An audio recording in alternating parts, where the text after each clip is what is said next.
Test 4. This is the IELTS listening test. You will hear a number of different recordings, and you will have to answer questions on what you hear.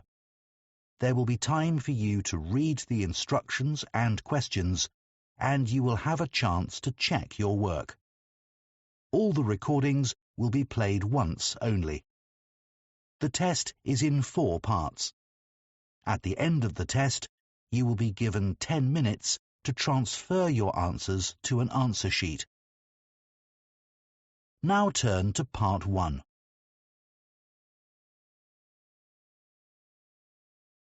Part 1.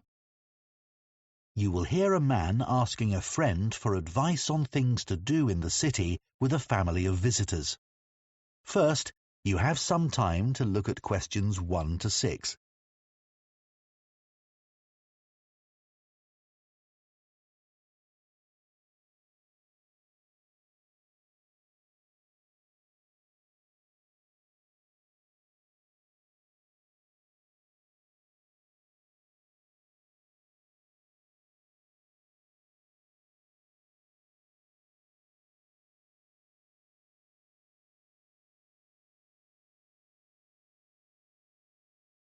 Now listen carefully and answer questions 1 to 6. Sandra, I seem to remember you had some family visitors staying with you recently. Yeah, that's right. My brother and his family were here a couple of months ago. Okay, good. Well, I wanted to ask your advice. I've got my cousin and her family visiting next month, and as I don't have kids, I've no idea where to take them. Right. What about accommodation? Are they going to stay with you in your flat? No, thankfully. There wouldn't be room. My cousin wants me to recommend a hotel. Do you know anywhere? Yes, I do actually. I always recommend people stay at the King's Hotel. Where's that near? It's about 5 minutes walk from Murray Station, so nice and central. It's actually on George Street. Oh, yes, I know. I think they're on quite a tight budget, so how much roughly is it to stay there?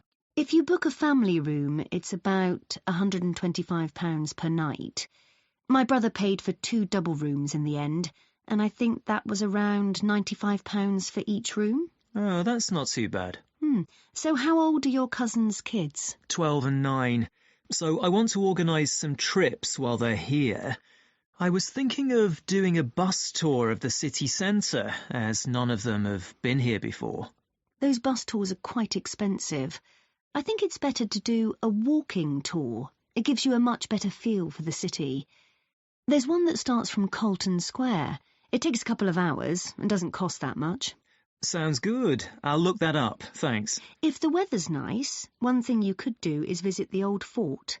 You could get there by boat. The whole trip takes half a day. That's a really good idea. I'd like to do that myself. And if the weather's bad, I was thinking they could go to the Science Museum.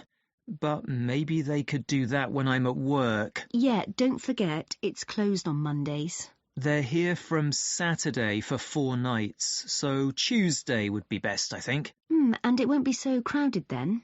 Saturdays are terrible. I took my kids to the exhibition on old computers there, and it was far too crowded. I wanted to go back, but it's finished now. That's a shame. My cousin's kids would have enjoyed that. There's another one starting soon on space, which looks really good too. Okay, well, I'll mention that to my cousin. Before you hear the rest of the conversation, you have some time to look at questions 7 to 10.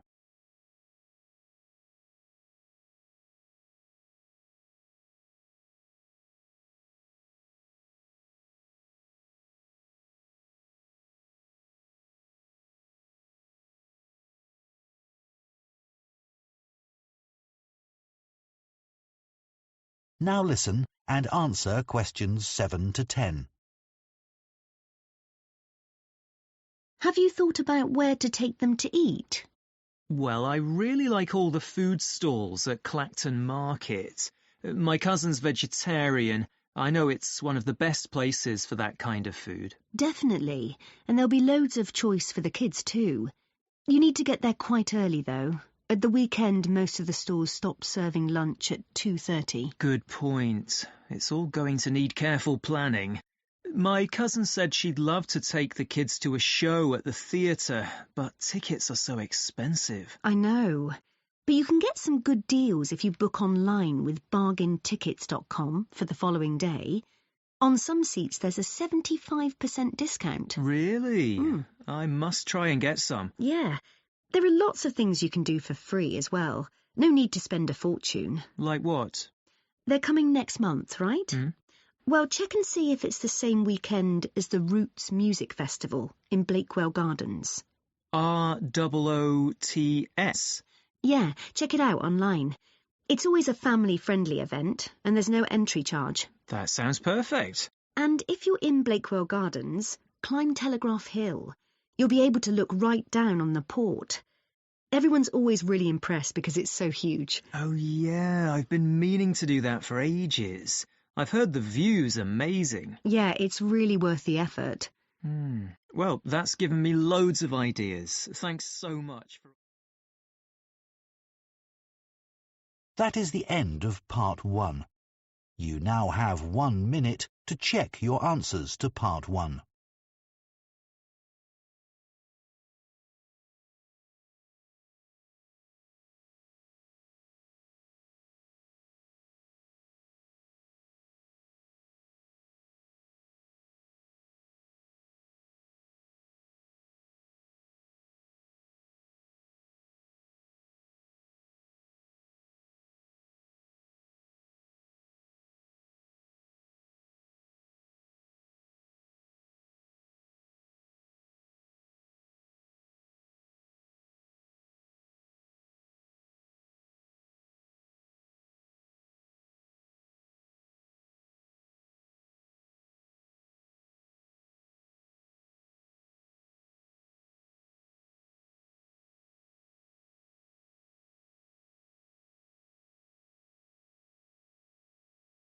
Part 2.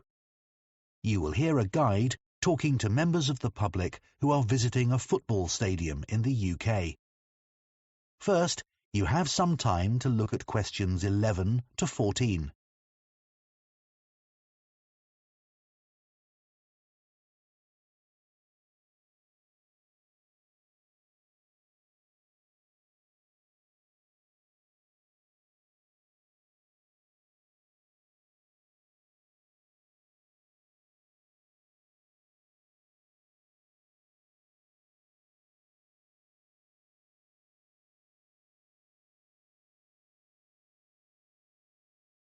Now listen carefully and answer questions 11 to 14. Good morning and welcome to City Football Club. I'd like to give you some useful information about your visit to the stadium today, and then we'll start the tour of the areas of the stadium that are open to visitors. I can see lots of children here today, so just to let mums and dads know a few things before we start. The stadium has lots of stairs and the players' tunnel is very dark. Please don't let your children wander off on their own, even for a minute. We don't want any accidents or anyone getting frightened. Cameras are permitted everywhere, and you can take pictures of your child shooting a penalty. Assistants are helping to organise this, and hopefully the queue won't be too long. It's very hot and sunny out on the pitch today. You can get food and drink at the cafe, and I really recommend the healthy lunch boxes for children. Also in the cafe, children are invited to do a football-themed drawing. We'll pick the best one at the end of the afternoon, so don't forget to put your name and contact details on the back. That way, if you've left the stadium before then, we'll send your prize, but sadly we can't return drawings. I'd like to mention some features of the tour. We'll start with the 360 cinema experience, which has been very popular over the years. And then I'll take you to the players' dressing rooms.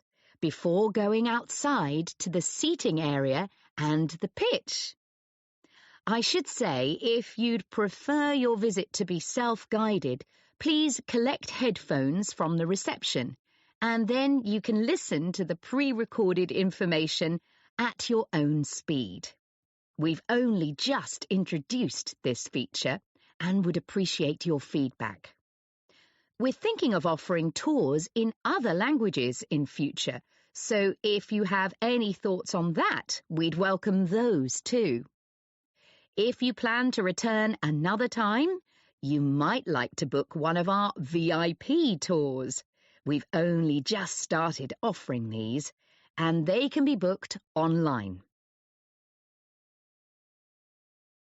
Before you hear the rest of the talk, you have some time to look at questions 15 to 20.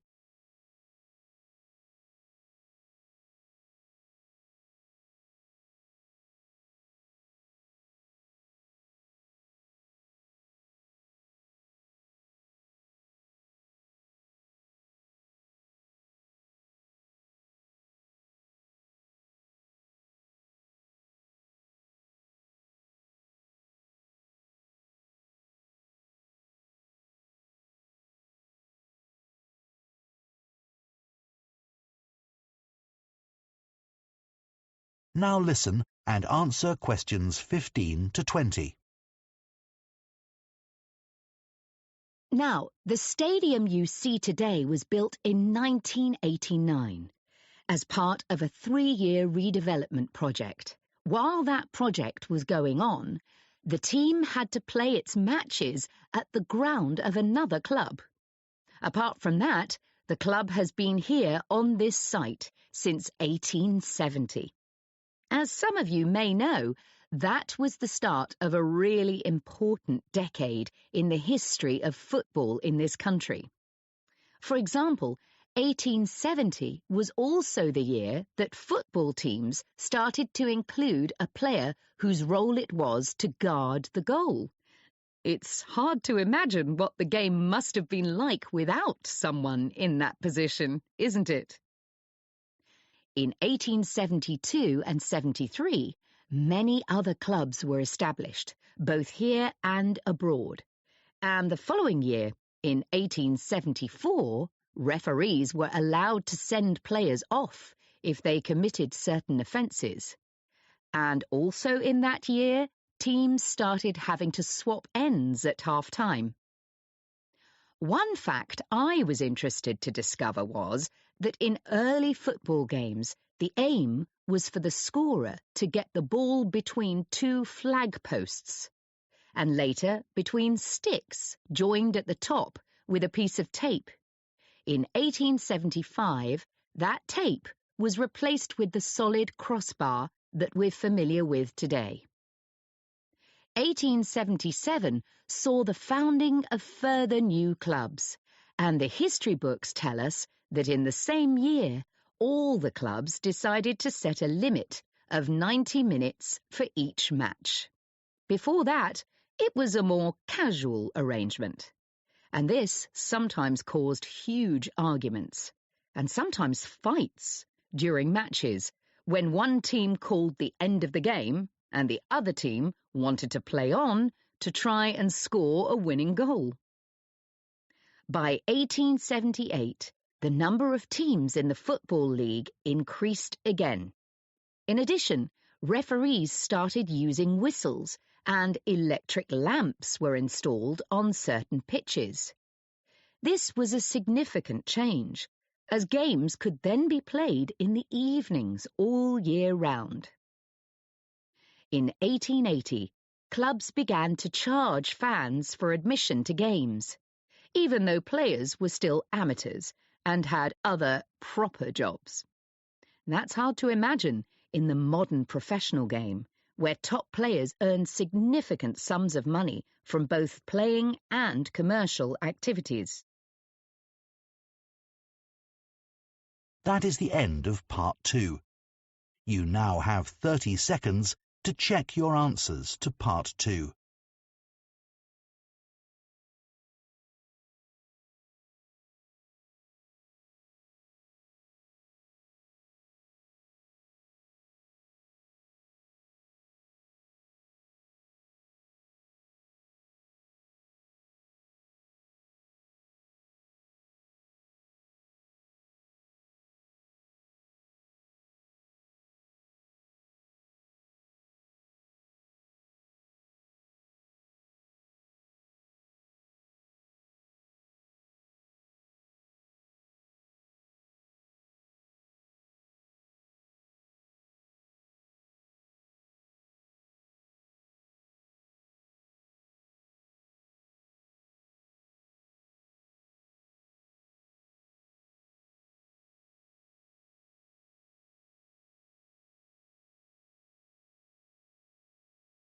Part 3. You will hear 2 education students discussing an assignment on teaching handwriting to children. First, you have some time to look at questions 21 to 24.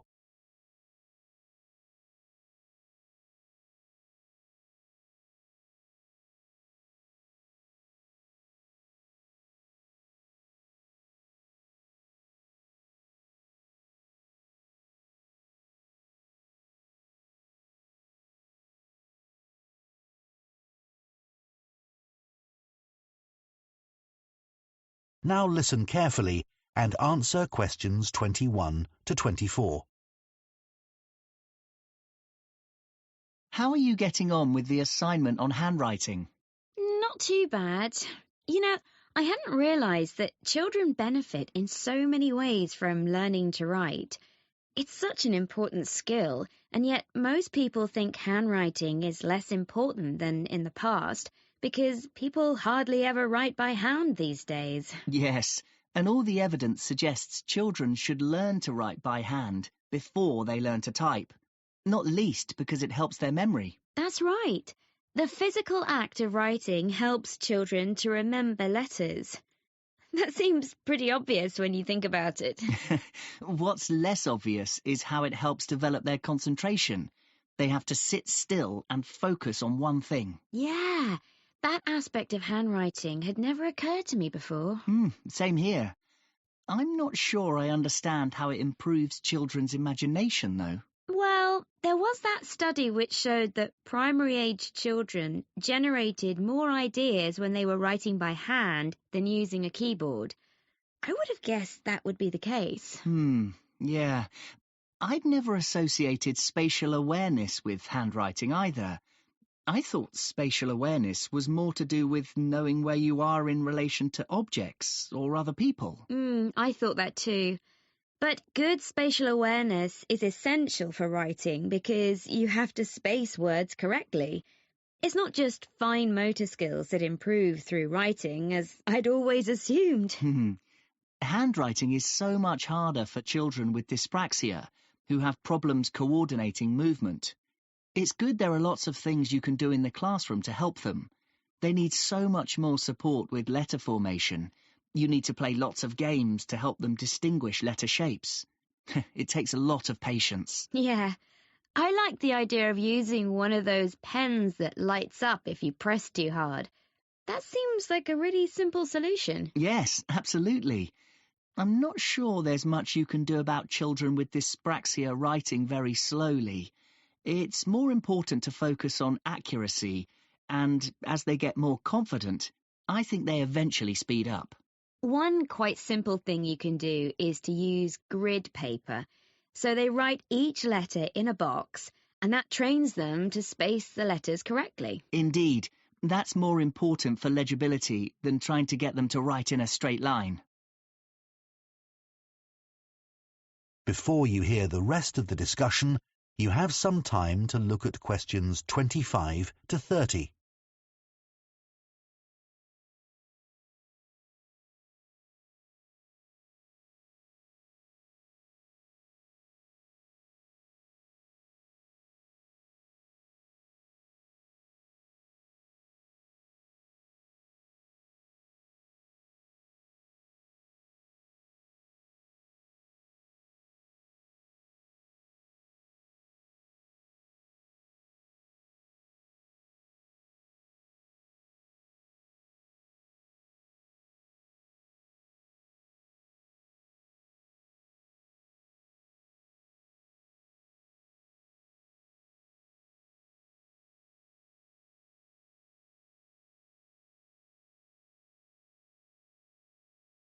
Now listen and answer questions 25 to 30. For some children, it might be better to teach them to write on a laptop rather than by hand, like children with dyslexia. They often really struggle with handwriting, and some just give up. Yeah, it's not as frustrating for them if they get things wrong. On a keyboard, they can be more willing to have a go. But I read that developing fluency isn't any faster. That's right. Did you read that article on the benefits of teaching print rather than cursive handwriting, where the letters are joined up? Yes. Well, in the past, cursive writing was certainly considered more stylish and educated, but not anymore. Teachers' attitudes have changed because it's been proved that cursive is more difficult to learn, especially for children with learning difficulties who find joining up letters really challenging. I agree. I was always worried that my poor handwriting affected my exam results, and now research shows that I was right to worry. I'm sure a lot of students think it's unfair that they're being judged on their handwriting, not just their knowledge. Marks are definitely affected if examiners can't read the script. That's why it's always been so important to teach children to write legibly. Do you think the role of handwriting will change in the future? I can't see that changing much. Touch typing still isn't taught in most schools, which is a shame. But maybe that won't be necessary in the future, because people will also be able to write by hand on digital devices. Anyway, teachers understand the value of handwriting. It's a basic life skill. True. However, the fact is that people are writing by hand less and less and relying on digital devices. That does cause some problems. You mean like note-taking? There are lots of apps for that. And for reading historical documents, apparently. But my mum is shocked by my awful spelling and the fact that my punctuation is really inconsistent. I think you can put that down to lack of practice. I expect so. Personally, I miss writing by hand. I hardly ever write anything now. I remember my grandparents had such beautiful handwriting, and it was so individual. Nobody I know would be able to identify my handwriting now. It's a shame. I know. I feel the same way. I used to write a diary by hand, and now I do that digitally. It just seems less effort to do it that way. So it's not just a problem. That is the end of part 3. You now have 30 seconds to check your answers to part 3.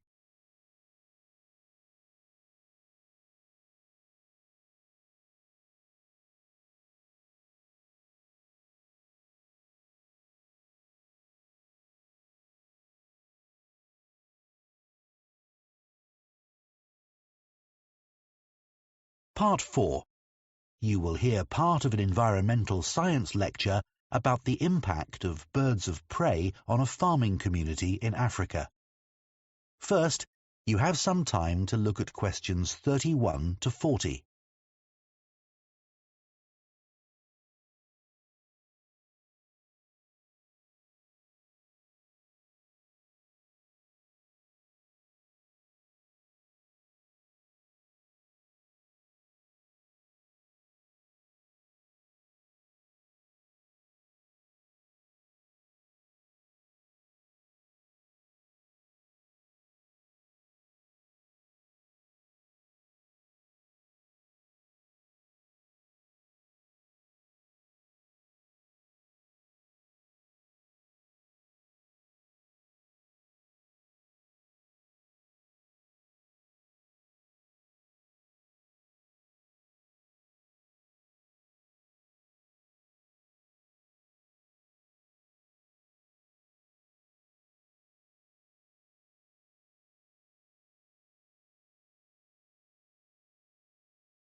Now listen carefully and answer questions 31 to 40. We've been looking at different types of conflicts that may arise between wildlife and humans at the boundaries of protected areas, such as national parks and animal sanctuaries. I'd like to illustrate this by telling you about some research that I've been involved in recently in the Central African country of Zambia, in the area around the Chembe Bird Sanctuary, which contains over 300 of the listed birds of Zambia. These include a number of birds of prey, such as eagles, hawks, and owls, that live by hunting and killing other birds and animals. Now, most of the people living in the local communities near to the bird sanctuary are small-scale farmers, and these birds of prey provide important social and ecological benefits to them. For example, a lot of damage can be caused to farmers' crops by rodents, such as rats, which would consume the crops as they grow in the fields, as well as after harvesting if they weren't hunted and killed by the birds. And the predatory habits of these birds also protect farmers in other ways. For example, a major danger to rural workers is snakes, whose bite may be dangerous or even fatal, and birds of prey have a major role in keeping their populations under control. Local people have always been aware of these benefits, and for years, even before the sanctuary was opened in 1973, the birds played a key role in the culture of the region. However, more recently, the sanctuary and its birds have also become increasingly important to the community in economic terms, because at present, after a relatively slow start, tourism has become an important source of revenue for them. However, although these birds of prey are protected by the government, their numbers are falling. Some of these deaths are accidental. Fatalities occur when birds alight on roads to catch and eat their prey and are hit by fast-moving traffic. Drivers in Zambia have to take special care at night, as birds may regard the quieter roads as safe places to sleep. Accidental deaths may also occur if these birds fly close to high-voltage power lines, as they may be electrocuted. This is a particular danger in the heavy rain, which can occur in the region in the months from December to April. And local farmers also pose a threat to these birds. As well as growing crops, small-scale farmers in the area also rear chickens. These provide food for the farmers' families, as well as being an important source of income. But they're also an easy target for birds of prey, and so farmers may shoot these birds, which is illegal but understandable, or they may poison the birds, which again is illegal and can have negative effects on the ecosystem.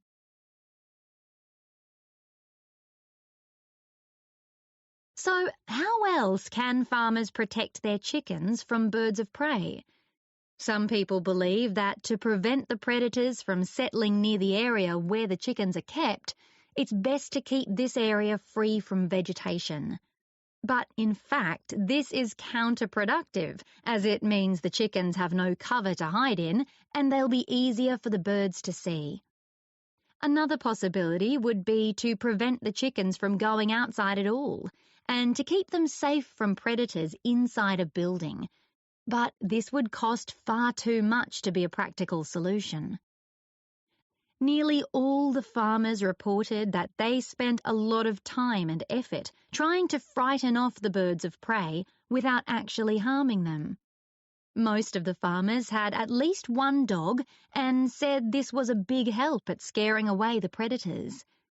Some of the farmers also reported that during the breeding season, when the chickens were particularly vulnerable, they encouraged their children to watch over the chickens and to hit pans with a metal spoon so that the resulting noise would succeed in driving away birds that were trying to seize the young chicks.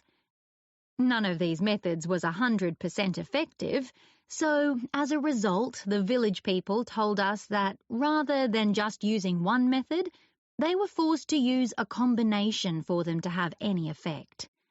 And even so, these birds of prey remain a major threat to the chickens' survival and cause considerable economic loss to farmers. So we looked at the possibility of a longer-term solution to... That is the end of Part 4. You now have 1 minute to check your answers to Part 4.